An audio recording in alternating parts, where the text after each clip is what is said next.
Hello everyone, welcome to my new Let's Play. This time I'll be Let's Playing Silent Hill 3, widely regarded as one of the best in the series, a fan favourite, and I know this is Lily's favourite Silent Hill game.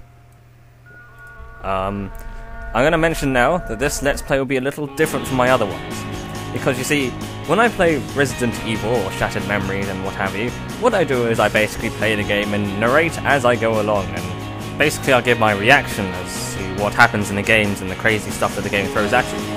When I tried doing that with this game, it didn't really go so well. And the reason being is that, I don't want to say it's boring, but there's not a whole lot that happens. A lot of the stuff that happens in the game, or the whole huge part of the game rather, is the result of the atmosphere. And really not that much sort of happens in the game. So what I'm doing instead is more of an informative style of the Let's Play. I'll sort of talk more about the game rather than what happens in the game, if that makes any sense. I don't know. You can watch for yourself and see if I do any good with it, but basically I thought this would be a better way of doing it. I thought if I just did what I normally do, it would just be me running around and like trying to, I guess it would be just one of those Let's Plays where you try to be a guy going through the game and being scared at everything. But it's not really that. Well, I've already played it once, so all the sort of scares I sort of know about, so I don't really do that anymore. So, you know, I mean, it's not really a blind Let's Play, so if it's not blind, I'm going to be more informative about it, and I figured that might be the way to go. Now, I think a few things about this. Before I played this game, the only other Silent Hill game I played was Silent Hill 2. And what you have to remember is that this is a sequel to Silent Hill 1. It follows directly after that. And if the only other game you played is Silent Hill 2, and I guess Shattered Memories as well, then basically what you have to know is that Silent Hill 1 introduced the concept that everything wrong in Silent Hill is the result of cults and demons, which is never mentioned in Silent Hill 2, despite the fact that it's the same place, and indeed is not referred to at all in Shattered Memories. So, I guess basically what I'm saying is, there's some things you might need to be familiar with before playing this game, but I'm just going to go through the quick version. Basically, in Silent Hill 1, you lose your stupid girl called Cheryl, and she runs away from the car, just like it happened in Shattered Memories or whatever. And she runs away and gets lost, and then she gets wound up in this crazy plot to summon God from this crazy cult. And you take the cult, she gets taken, and there's this girl called Alessa, who has been abused and stuff, and she was also in this plot to become, or summon God, I think, and then the two girls, Alessa and Cheryl, merge together, and a baby comes out of it, and this baby is named Heather, and then Harry takes Heather, and takes her away, and races her elsewhere, away from Silent Hill, so she doesn't get wound up in the whole God thing again. And now you're basically up to speed. You can probably play Silent Hill 1 or read about Silent Hill 1 to get a better gist of it, but you don't need to know too much. You just need to know about Heather and her backstory a bit. So now we're going to start the game. This is Silent Hill 3. This is the PC version, as you can tell by the mouse cursor. And we are going to choose normal mode. And riddle difficulty, I'm going to choose normal. If you choose hard, what I thought that meant when I first played it was more key items, more backtracking, more sort of item hunting, like Resident Evil, but luckily that's not the case with this. What it actually means is, like, throughout the game there are certain puzzles which you need to actually think the solution to. So that's what it refers to. It's not the number of items you have to use. Here we have the start of the game.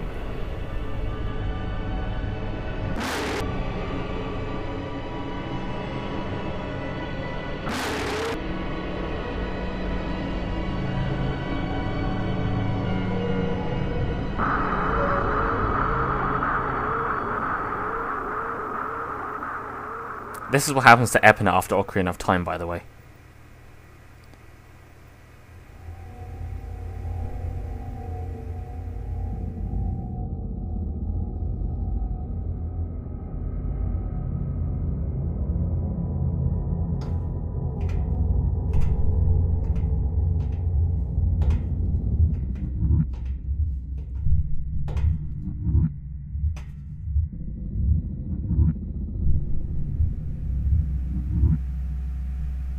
Where am I? If you turn around, there's a sign behind you.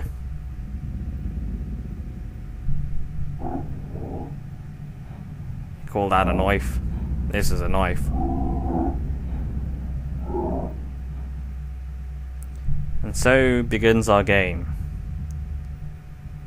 And as you can see, we're in a strange place.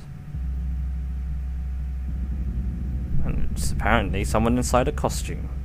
But you can't tell, and she won't check because she's that lazy. Now, this is also kind of unusual for Silent Hill, I guess. I mean, normally what Silent Hill does, it tries to set the scene at first before plunging you into the nightmare world. You know, normally it sort of sets up you sort of arriving at Silent Hill, or sort of establishes the town for a bit before it changes to the nightmare world, you know. But here they just decided to plunge you right in, and I guess that's because since this is a sequel to 1, it's assumed you've already gone through all that hoo-ha, so...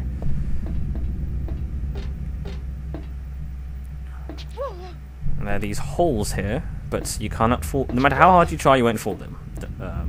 Heather will just do that little tripping animation, and... yeah, you won't be able to die by falling down them, so you don't have to worry about that. And as you can see, I'm trying to get past the lamppost, but then realise that it's a bad idea, so get back the other way. And Heather is very disappointed in the lack of popcorn in this very rusty theme park. And you can't travel across that beam either.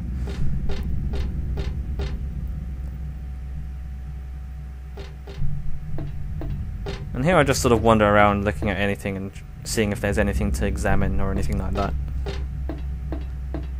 But there isn't anything.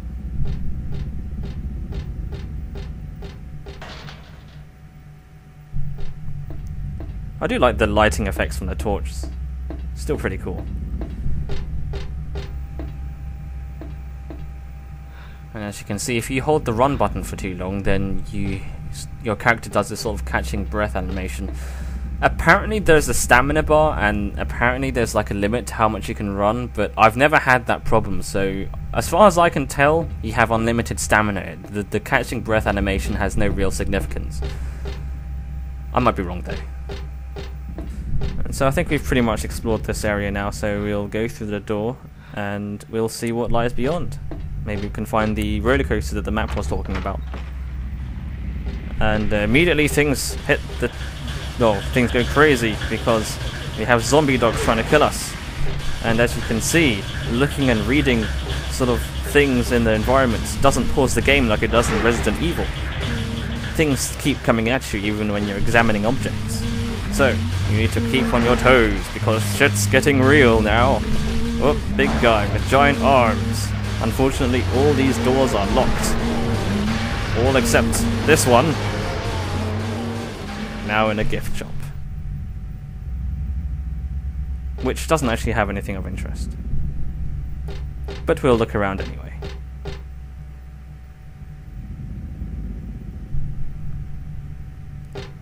Everyone loves cookies. What is interesting is that the lights are on. It's like completely pitch black in this room, yet the lights are on, so there just must be really, really dim lights. And you get that a lot in Silent Hill, I guess. You get a lot of these... I don't know, it just seems really dark. And the only source of light is your torch. And yep. So now we've explored here, let's head back outside and see what else there is, while avoiding all the enemies. And you'll be seeing that a lot. Every time I look at the door and it says the doors won't open or the lock is broken, that accounts for pretty much most of the doors in this game. If it says the lock is broken or it is locked tight, then you won't be able to get through it ever. And the door is simply there to fight. That's something you learn very quickly. And as you can see, we haven't really been told anything yet. We've literally just been plunged right into the game. Things are trying to kill us straight away, and there doesn't seem to be any kind of an explanation as to why we're here, what we're doing, or what we're supposed to be doing. But we arrive at this thingamajig and it's locked. This roller coaster, I mean, thingamajig. So we just go down the rails. What could possibly go wrong? Certainly not falling off. Heather, stop yourself from doing that. You get a lot of these ambient noises in the background, which you're never sure sometimes if they're enemies or if they're sort of actual, or just part of the background noise, and I guess that's part of the atmosphere.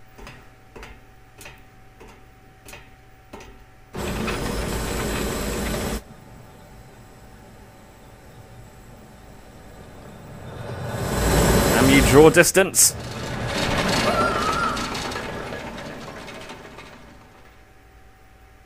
Game over. No, you didn't actually die. It turns out to be a dream. Yes, because apparently Heather's favorite pastime is sleeping in cafes.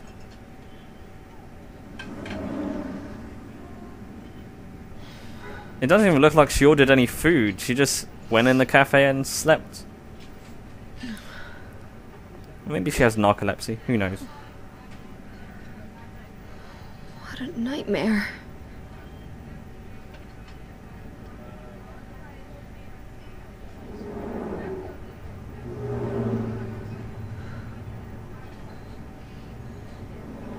Rise and shine, sleepyhead.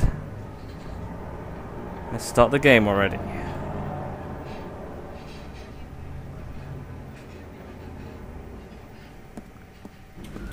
Well, I had a productive day. Went to the mall, fell asleep. Time to go home. Rest.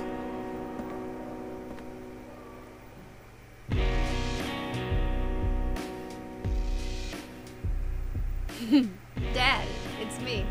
Who? Oh, you, right. Yeah. Sorry I didn't call sooner. Were you sleeping in the burger shop again? Were you? Yeah, I guess I was. You gotta stop doing this. We have a perfectly good bed here. Oh, I didn't get that thing you asked me to.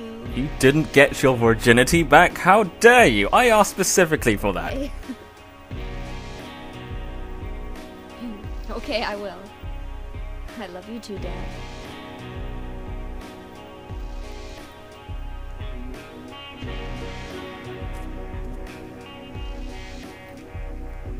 Disapproving looks, the video game.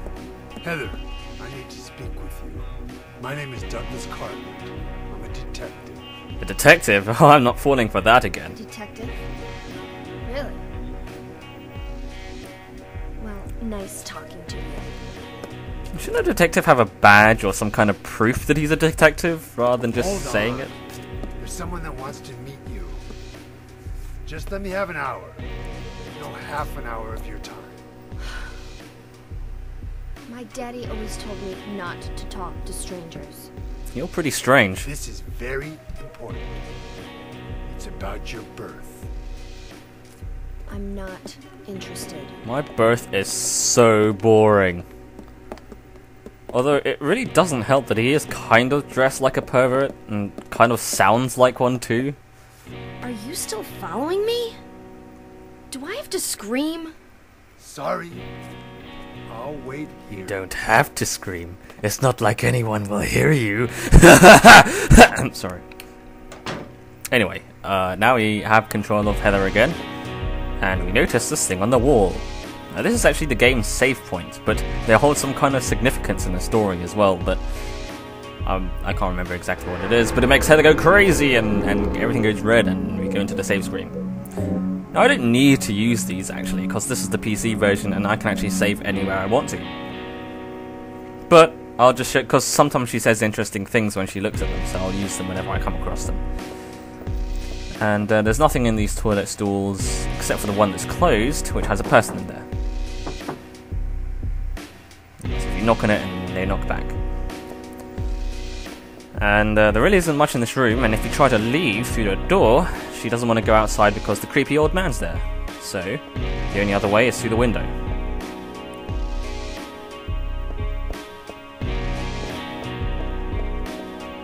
And this way is blocked with boxes and stuff. It's not like you could climb the boxes, but I think Heather is beyond that.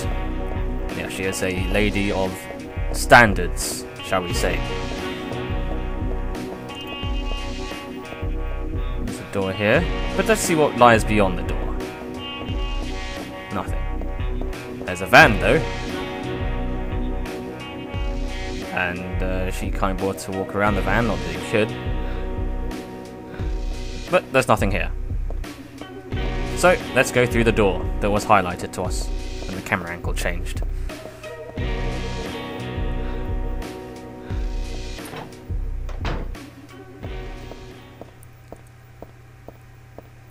And then suddenly things become eerily quiet.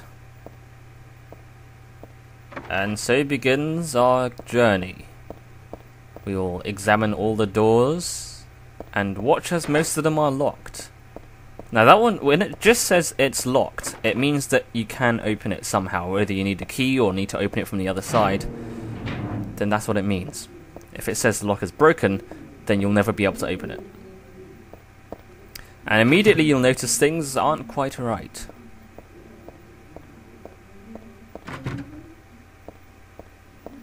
You suddenly have this ambient noise in the background.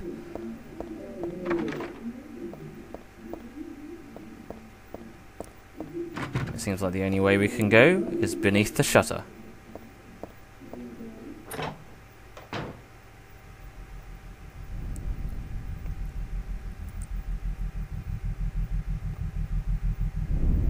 A gun. How convenient. Maybe I can shoot the detective with it.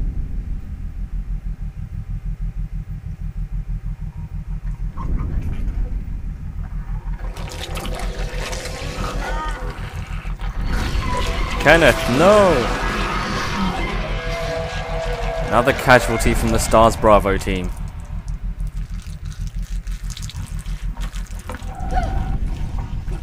Stay back!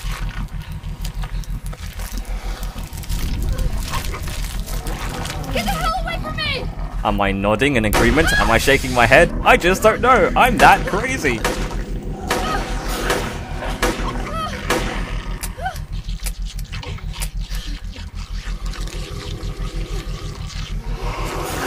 If you're lagging this badly on Counter-Strike, you might want to upgrade your internet connection.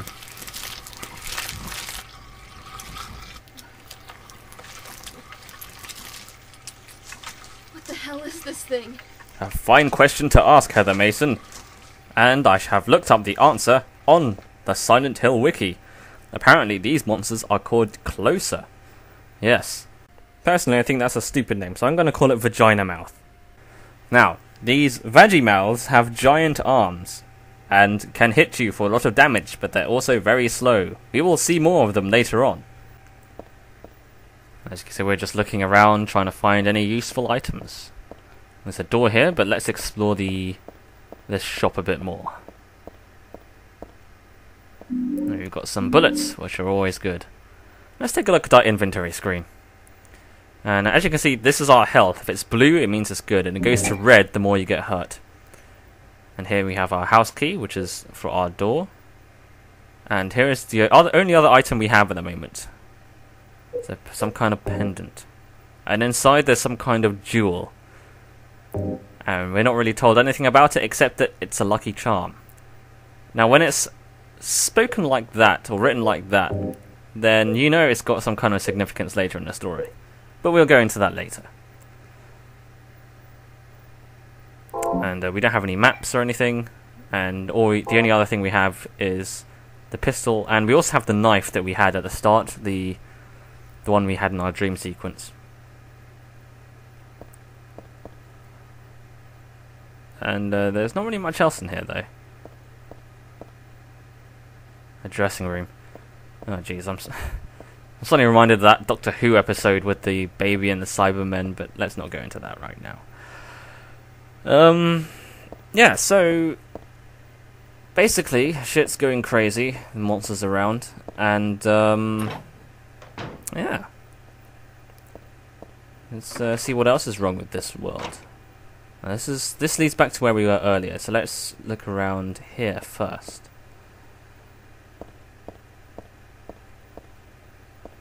And here we have our maps. Maps are useful because they help you find your way around places.